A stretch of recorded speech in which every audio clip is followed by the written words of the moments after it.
Hello, welcome to black horror Hindi channel. तो दोस्तों, कैसे हो आप सब? उम्मीद है कि आप सब बहुत अच्छे होंगे। दोस्तों, कहानी शुरू करने से पहले आपसे गुजारिश है कि आप में से बहुत सारे व्यूअर्स ऐसे हैं जो चैनल पे आते हैं पर चैनल को सब्सक्राइब नहीं करते हैं। आप सभी से रिक्वेस्ट है कि आप प्लीज़ इस चैनल को सब्सक्राइब करें ताकि मुझे मोटिवेशन मिलती रहे। साथ ही व्यूवर्स, अगर आप चाहते हैं कि आपकी स्टोरी को मैं अपनी आवाज़ दूं तो आप अपनी स्टोरी मुझे मेरे ईमेल आईडी या मेरे इंस्टाग्राम पे भेज सकते हैं। दोनों का लिंक मैंने डिस्क्रिप्शन बॉक्स में दे दिया है। और आज की वीडियो पूरा ज़रूर देखिएगा, आपको अच्छी लगेगी। ठीक है, चलिए अब कहानी शुरू करते हैं। मेरा नाम लैमुएल है और मैं कनाडा से हूँ। यहाँ कनाडा में लाइसेंस बनवाने के बाद यहाँ की एक कंपनी में मुझे ट्रक ड्राइवर की जॉब लगी थी। हमें अक्सर कनाडा से अमेरिका जाना पड़ता था, लेकिन हमें कभी कभी लंबा रूट मिलता तो हम कैलिफोर्निया से आगे भी चले जाते थे। हमारे साथ एक और ड्राइवर होता था, क्योंकि जब लंबा रूट होता है तो दो ड्राइवर इसलिए होते हैं ताकि एक आराम कर सके और दूसरा ड्राइव कर सके। हमारे ट्रक में एक छोटा सा बर्थ यानी कि बेड होता था आराम करने के लिए। मेरे साथ जो मेरा ड्राइवर था वो मेरा अच्छा दोस्त भी था। हम दोनों कैलिफोर्निया के लिए निकल पड़े। उसे ड्राइव करते करते लगभग 8-9 घंटे हो गए थे और रात के तकरीबन 1 बज चुके थे। सुनसान और वीरान रास्ते से गुजर रहे थे। दोनों तरफ घना जंगल ही जंगल था।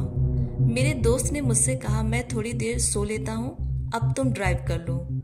रात के 1 भी बज चुके हैं। मैंने कहा ठीक है। सोने से पहले उसने मुझसे कहा था कि गाड़ी चलाते वक्त अगर रास्ते में तुम्हें कोई चीज नजर आए या कोई गाड़ी रोकने की कोशिश करे तो तुम गाड़ी बिल्कुल भी मत रोकना। ये समझा कर कि वो चला गया सोने के लिए। फिर मैं ड्राइव करने लगा। 2-3 घंटे ड्राइव करते हुए थे कि मुझे टॉयलेट लगी। मैंने देखा रास्ता बिल्कुल सुनसान है और दोनों तरफ काफी घने जंगल है। मैंने सोचा मैं दोस्त को उठा दूं, फिर सोचा ये सही नहीं होगा, वो काफी लंबा ड्राइव करके आया है और सो रहा है, ऐसे में उसे उठाना सही नहीं है। उसके बाद मैंने सोचा कि टॉयलेट ही तो करनी है, मैं गाड़ी रोकर टॉयलेट करके फिर जल्दी से चला आऊंगा। मैंने गाड़ी रोकी। मैंने देखा कि दोनों तरफ खौफनाक घना जंगल है और अंधेरा इतना कि सिर्फ मेरी ट्रक की हेडलाइट ही बस दिख रही थी। मैं टॉयलेट करके जब फ्री हुआ तो मैंने ट्रक की हेडलाइट में कुछ सेकेंड्स की दूरी पर एक आदमी को देखा जो ब्लैक कलर का कोट पहना हुआ था। इसी बीच जो मेरा दोस्त था वो उठ गया। वो इसलिए उठा था क्योंकि ट्रक रुकी हुई थी। वो परेशान हो गया था और उसने मुझसे कहा कि तुम क्या कर रहे हो, जल्दी से ट्रक में बैठो। मैंने कहा मैंने अभी किसी को देखा था। उसने कहा पहले ट्रक में जल्दी से बैठो। मैं ट्रक में ड्राइविंग सीट पे बैठ गया। मैंने देखा बाहर काफी अंधेरा था और जो नज़ारा था वो बहुत खौफनाक था। मेरे दोस्त ने कहा मैंने तुमसे मना किया था कि गाड़ी मत कहीं रोकना। उसी दौरान मेरी साइड वाले दरवाजे पे कोई जोर जोर से मार रहा था। मैं खिड़की से बाहर देखा तो मुझे सिर्फ 2 हाथ दिखाई दे रहे थे, इसके अलावा और कुछ नहीं था। ये देख करके हम दोनों बहुत ज्यादा डर गए। मैंने जल्दी से गाड़ी स्टार्ट की और गाड़ी लेकर के भागा। फिर मेरे दोस्त ने कहा मैंने इसीलिए मना किया था क्योंकि अभी हाल ही में मेरे जानने वाले एक ट्रक ड्राइवर के साथ ऐसा हादसा हो चुका है। उसे भी एक काले कोट पहने हुए आदमी ने गाड़ी रुकवाई थी लिफ्ट मांगने के लिए, लेकिन जब उसने देखा तो बाहर कोई नहीं था। ये हाईवे हॉन्टेड है।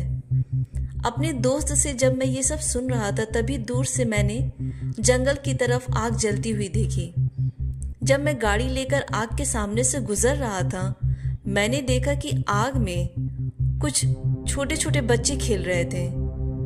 अगर दुनिया का कोई भी शख्स आकर के कहता है कि बच्चे आग में खेल रहे थे तो मैं नहीं मानता, लेकिन ये खौफनाक नज़ारा मैं खुद अपनी आंखों से देख रहा था, जो कि मेरे बर्दाश्त के बाहर था। डर से मेरा दिल बैठा जा रहा था। उन बच्चों की बॉडी से शोले निकल रहे थे। मेरे दोस्त ने बताया कि हम लोग ऐसी बहुत सी चीजें देखते हैं जिस पे यकीन कर पाना बहुत मुश्किल है। क्या करें, हमारी जॉब ही ऐसी है। हमारे पर जिम्मेदारी होती है और ये जिस एरिया में हम लोग गुजर रहे हैं ये भूतिया किस्सों से भरा पड़ा है। इसके बाद मैंने ये ट्रक ड्राइविंग की जॉब छोड़ करके उसी कंपनी में मैं दूसरी जॉब करने लगा। दोस्तों, मुझे ऐसा लगता है कि ये बच्चे जो आग में खेल रहे थे ये जिन के बच्चे होंगे। बाकी आपका क्या कहना है हमें कमेंट में ज़रूर बताएं। आइए अब दूसरी कहानी सुनते हैं। मेरा नाम जॉर्ज है, मैं मोन्टाना से हूँ और मेरी एज 48 ईयर्स है। मैं पेशे से ट्रक ड्राइवर हूँ।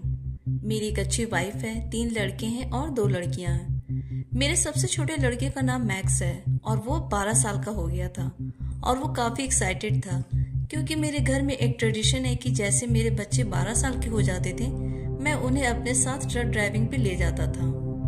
मैक्स बहुत खुश होकर के पूछता है कि डैड, हम लोग कहाँ जा रहे हैं? मैंने कहा हम 491 रूट से जाएंगे, जहाँ भी हम लोगों को जाना होगा। इस रूट पे जाने के लिए मेरे बॉस मुझे एक्स्ट्रा पे करते हैं। मैक्स ने पूछा क्यों? तो मैंने कहा कि क्योंकि मैं ही अक्सर अकेले इस रूट पे जाया करता हूँ। तो मैक्स ने कहा बाकी लोग क्यों नहीं जाते हैं?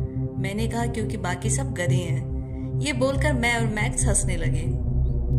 फिर मैंने कहा कि मेरे साथ काम करने वाले बहुत अंधविश्वासी हैं। पहले इस हाईवे का नाम 666 था।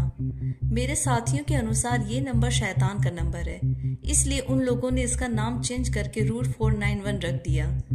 इसे डेविल हाईवे भी कहा जाता है क्योंकि बहुत से लोगों ने यहाँ पे किसी शैतान के देखे जाने की बातें कही हैं। मैक्स ने पूछा तो डैड आपको डर नहीं लगता है? मैंने कहा नहीं, मैं भूत शैतान वगैरह पे यकीन नहीं करता क्योंकि ऐसा कुछ होता ही नहीं है, ये बस मन का वहम है। तो क्या आज हम डेविल नहीं देख पाएंगे?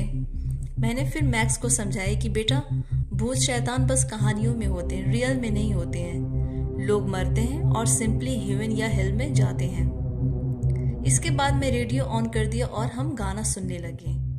इस रूट 491 पे ड्राइव करते करते अंधेरा हो गया। फिर अचानक हमारी ट्रक एक गड्ढे पे हिट करती है। फिर आगे जाकर टायर में से आवाज आती है और चिंगारियां निकलना शुरू हो जाती हैं और ट्रक अपने आप रुक जाता है। मैं सोचने लगता हूँ कि ये क्या हो गया और मैं मैक्स को बोलता हूँ कि बेटा तुम बाहर मत आना, और मैं ट्रक से नीचे उतरता हूँ देखने के लिए कि क्या हुआ। नीचे उतरकर देखता हूँ तो मेरे ट्रक के सारे टायर्स पंक्चर हो गए हैं और फट गए हैं। ये देखकर मुझे काफ़ी हैरानी होती है और मैं परेशान हो जाता हूँ। फिर अपने बॉस को फ़ोन करके मैं सारी घटना बताता हूँ। मेरे बॉस बोलते हैं कि ठीक है, मैं हेल्प तो भेज रहा हूँ लेकिन वो हेल्प तुम्हें मॉर्निंग तक ही पहुँच पाएगा। मेरे पास वेट करने के अलावा और कोई ऑप्शन नहीं था, सो मैंने ठीक है बोल दिया।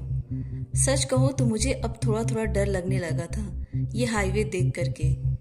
मुझे मेरे दोस्तों द्वारा बताई गई सारी भूतिया किस्से याद आने लगे थे। ये हाईवे काफी अजीब लग रहा था, बिल्कुल सुनसान, दोनों तरफ घने काले जंगल। लेकिन मैं इस डर को अपने बेटे मैक्स के सामने जाहिर नहीं होने देना चाहता था, इसलिए मैं अपने आप को बहुत रिलैक्स दिखा रहा था। ट्रक में खाने की चीजें पड़ी थी और हम दोनों ने उसे खा लिया। कुछ देर के बाद मैक्स बोलता है कि डैड मुझे टॉयलेट जानी है। फिर मैंने टाइम देखा तो रात के 3 बज रहे थे। वैसे भी हम दोनों को नींद नहीं आ रही थी। फिर मैं फ्लैश लाइट लेकर मैक्स के साथ ट्रक से नीचे उतरता हूँ और ट्रक के पीछे साइड में चला जाता हूँ और मैक्स से बोलता हूँ कि तुम जल्दी फ्रेश हो लो। और मैं मैक्स के बगल में खड़ा हो जाता हूँ और चारों तरफ देखने लगता हूँ। तभी दूर से सूखे पत्ते पे किसी के कदमों की चलने की आवाज सुनाई देती है। मैं थोड़ा डरता हूँ, लेकिन जैसा कि आपको बताया मैं मैक्स को बिल्कुल भी अपना डर नहीं दिखाना चाहता था, इसलिए मैंने मैक्स से कहा बेटा अब ट्रक में हम चलते हैं, बाहर रहना सही नहीं है। और वो कदमों की आहट अब नजदीक से आने लगी थी। तुरंत उस दिशा में लाइट दिखाता हूँ लेकिन मुझे कुछ नजर नहीं आता है। फिर वो जो कोई भी चल रहा था अचानक से दौड़ने लगता है हमारी तरफ। मैं फिर लाइट दिखाता हूँ, उसमें मुझे कोई काली परछाई दिखती है जो हमारी तरफ दौड़ती हुई आ रही थी। मैक्स डर करके बोलता है कि डैड वो क्या है? मैं कांपते हुए बोलता हूँ बेटा मुझे नहीं मालूम, और मैं सुपर स्पीड से मैक्स को तुरंत ट्रक में बैठाता हूँ और देखता हूँ कि वो जो कोई भी चीज़ थी वो रेंगते हुए स्पीड से हमारी तरफ आ रहा है। मैं जल्दी से ट्रक में बैठकर दरवाजे को लॉक करता हूँ। वो जो कुछ था हमारे ट्रक को चारों तरफ से पीटने लगता है और पीटने की आवाज इतनी जोर थी कि मानो ट्रक के अभी कई टुकड़े कर देगा वो। तभी अचानक से सामने से आग में लिपटी हुई ट्रक आती है। उसकी स्पीड बहुत थी और वो ट्रक मेरी ही तरफ आ रही थी। मैं अपने ट्रक के हेडलाइट को ऑन करता हूँ ताकि उस ट्रक ड्राइवर को मेरा ट्रक दिख जाए, लेकिन हेडलाइट ऑन करते ही ट्रक में जो मैंने देखा मेरे तो होश उड़ गए। मैंने देखा ड्राइविंग सीट पे कोई इंसान नहीं बल्कि एक अजीब सा खौफनाक 2 सींगों वाला क्रिएचर या कहें शैतान था, जिसकी बॉडी का रंग लाल और आंखों की जगह 2 काले गड्ढे थे। वो उस ट्रक को ड्राइव कर रहा था और खौफनाक तरीके से हंस भी रहा था और मेरी तरफ मुझे देख भी रहा था। मुझे लगा आज हम दोनों की जान चली जाएगी। वो ट्रक बहुत स्पीड से आ रही थी और जैसे ही हमारे ट्रक से टकराने वाली थी वो अचानक से हवा में गायब हो जाती है। मुझे कहने में बिल्कुल भी शर्म नहीं आ रही कि ये खौफनाक नज़ारा देखने के बाद मेरी पैंट गीली हो जाती है। फिर हमारे बॉस जो हेल्प भेजे थे वो सुबह 5:30 बजे आती है। फिर मैं उन लोगों को रात की सारी घटना बताता हूँ। वो लोग बताते हैं कि आप अकेले नहीं हो जिसे वो दिखाई दिया है। इस हाईवे पे जो भी ट्रक या गाड़ी अकेले चलाता है वो शैतान उसे अपना निशाना बनाता है। आप बहुत लकी हो जो बच गए हो। इसके बाद दोस्तों उस जॉब को छोड़ करके मैंने अपना बिजनेस शुरू कर दिया और आज भी उस दिन को जब मैं याद करता हूँ तो मेरे रोंगटे खड़े हो जाते हैं। दोस्तों तो ये थी अमेरिका के हॉन्टेड हाईवे की 2 सच्ची कहानियाँ। अगर ये वीडियो आपको अच्छी लगी हो तो इसे लाइक शेयर करें और हमारे चैनल को सब्सक्राइब करें और बेल आइकन पर क्लिक करें ताकि अगले वीडियो की नोटिफिकेशन आपको मिल सके। मिलती हूँ अगले वीडियो में, तब तक के लिए बाय एंड टेक केयर।